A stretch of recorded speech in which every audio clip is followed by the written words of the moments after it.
Hello student, आप सभी का आर एजू सेंटर में स्वागत है। आज मैं शक या सिथियन से संबंधित वीडियो लाई हूँ। तो शुरू करते हैं वीडियो। शक के इतिहास का वर्णन। यूनान के बाद शकों का शासन भारत में आगमन हुआ था। शकों या सिथियन ने बैक्ट्रिया और भारत दोनों स्थानों से यूनान की शक्ति को नष्ट कर दिए थे और यूनानी की तुलना में भारत में अधिक बड़े हिस्से में इन्होंने शासन किए थे। भारत में शक शासन का इतिहास मुख्य रूप से शिलालेख और सिक्कों के माध्यम से पता चलता है। प्रथम शताब्दी ईसा पूर्व में भारत में शक शासन का संस्थापक मोश ने किए थे। तक्षशिला में मिले एक शिलालेख में मोगा नामक शक राजा और उसके क्षत्रप पाटिक का उल्लेख किया गया है। मोगा की पहचान माउज से किया गया है। उन्होंने गंधार पर शासन किए थे। उसने भारत के ग्रीक क्षेत्रों पर आक्रमण किए किंतु असफल रहे थे। इनकी राजधानी सिरकप में थी। माउज द्वारा जारी किए गए सिक्के मिले हैं जिसमें बौद्ध और हिंदू दोनों धर्म का प्रतीक चिन्ह मिला है। इन सिक्कों पर ग्रीक और खरोष्टी भाषा प्रयोग किए गए हैं। इनके पुत्र एजस प्रथम हिप्पोस्ट्रेटोस को हराकर शेष इंडो ग्रीक क्षेत्रों पर अपना कब्जा कर लिए थे।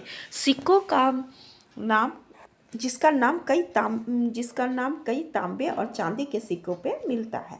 इंडो यूनानी जारी किए गए सिक्कों के समान है। ऐसा संभव है कि माउज ने इंडो यूनानी से गंधार क्षेत्र पर विजय प्राप्त किए थे, लेकिन बाद में इन्होंने जल्द ही अपनी खोई हुई जमीन को प्राप्त कर लिए थे। कुछ सिक्कों से संयुक्त शासन की प्रथा का पता चलता है। ऐसा प्रतीत होता है कि स्पेलियस और अजेस प्रथम कुछ समय के लिए सह शासक रहे थे। शकों को 165 ईसा पूर्व यूची नामक अन्य कबीले ने मध्य एशिया से खदेड़ दिया था। इससे पूर्व सिथियन कबीले चीन में घुसने की कोशिश किए थे किंतु समर्थ नहीं हुए थे। भारतीय स्रोत के अनुसार शक को सिथियन कहा जाता है, जिसकी 5 शाखा थी। इसकी शाखा की राजधानी भारत या अफगानिस्तान के भागों में थी। शक की पहली शाखा अफगानिस्तान में स्थापित हुई थी, दूसरी शाखा पंजाब में, जबकि तीसरी शाखा मथुरा, चौथी शाखा पश्चिम भारत और 5वीं शाखा ऊपरी दक्कन पर स्थापित हुई थी। उत्तर पश्चिम भारत में शक की पहली बार शासन की क्षत्रप व्यवस्था को लागू किया था। क्षत्रप शब्द का पार्थियन अर्थ राजा का संरक्षक होता है। इस व्यवस्था में महाक्षत्रप तथा एक क्षत्रप की संयुक्त शासन स्थापित होती थी। अभिलेख तथा सिक्कों से पता चलता है कि क्षत्रप के 2 समूह थे। प्रारंभिक समूह केवल 2 व्यक्ति के गठन से बना था, भूमक और नहपान, जो क्षयरथ जाति से थे। बाद की समूह बड़ी संख्या में क्षत्रपों से बना था, जो चस्टन के बाद के थे। क्षयरथ वंश के भूमक और नहपान शासक शामिल थे। भूमक कनिष्क के प्रति निष्ठावान थे। ब्राह्मी और खरोष्टी में अंकित उनके सिक्के तटीय गुजरात से पाए गए हैं। कुछ मालवा और अजमेर क्षेत्र में भी पाए गए हैं। नहपान नासिक के शासक नहपान के शासनकाल के सिक्के के अलावा कई शिलालेख भी हैं जो संभवतः 78 ईस्वी में शक युग के हैं। अपने प्रारंभिक अभिलेख में नहपान ने क्षत्रप की उपाधि धारण किए थे। बाद के अभिलेख में महाक्षत्रप और राजन की उपाधि लिए थे। इसके सोने या चांदी के सिक्कों में केवल राजन शब्द अंकित है। नहपान के सिक्के राजस्थान के अजमेर क्षेत्र, महाराष्ट्र के नासिक क्षेत्र से पाए गए हैं। पुणे जिले के जुन्नर में इसके एक अमात्य आर्यमन का शिलालेख मिला है, जिससे प्रतीत होता है कि इस राज्य का मालवा, गुजरात, सौराष्ट्र, उत्तरी महाराष्ट्र, राजस्थान के कुछ भाग और निचली सिंधु घाटी तक इनका शासन शामिल था। राजधानी मिन्नारगारा की पहचान संभवतः दोहा से की गई है, जो उज्जैन और भरूच के बीच है। नहपान का दामाद उसावदत्त राज्य के दक्षिण भाग का वायसराय था। उसके कई दान संबंधी अभिलेख नासिक और कार्ले की गुफा से पाए गए हैं। तक्षशिला में शक शासक उत्तरी क्षत्रप के प्रथम केंद्र पंजाब था। इसकी राजधानी तक्षशिला थी। इसका प्रथम शासक लयाक कुशलक थे।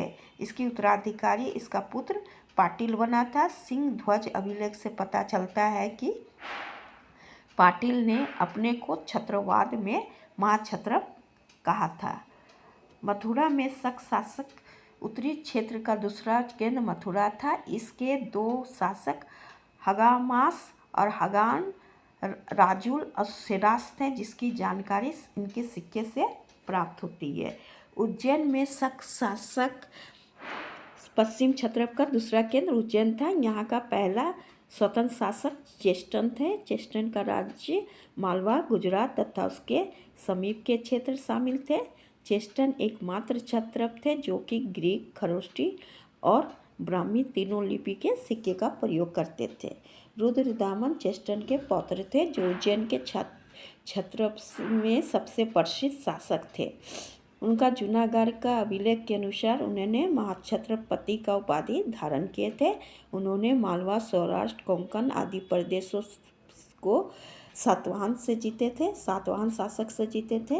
रुद्रदामन ने अपनी समकालीन शासक सातकर्णी राजा को पराजित किए थे और अपनी पुत्री का विवाह सातकर्णी के साथ किए थे। रुद्रदामन का विजय की जानकारी गिरनार के शिलालेख से मिलता है, जिनके अनुसार रुद्रदामन पूर्वी मालवा, पश्चिमी मालवा के प्रदेश, उत्तरी काठियावाड़, सौराष्ट्र, कच्छ, सिंधु, उत्तरी कोंकण आदि क्षेत्र जीते थे। इसके अलावा गिरनार के शिलालेख से पता चलता है कि रुद्रदामन चंद्रगुप्त मौर्य द्वारा बनाए गए सुदर्शन झील के टूटे हुए बांधों का मरम्मत करवाए थे।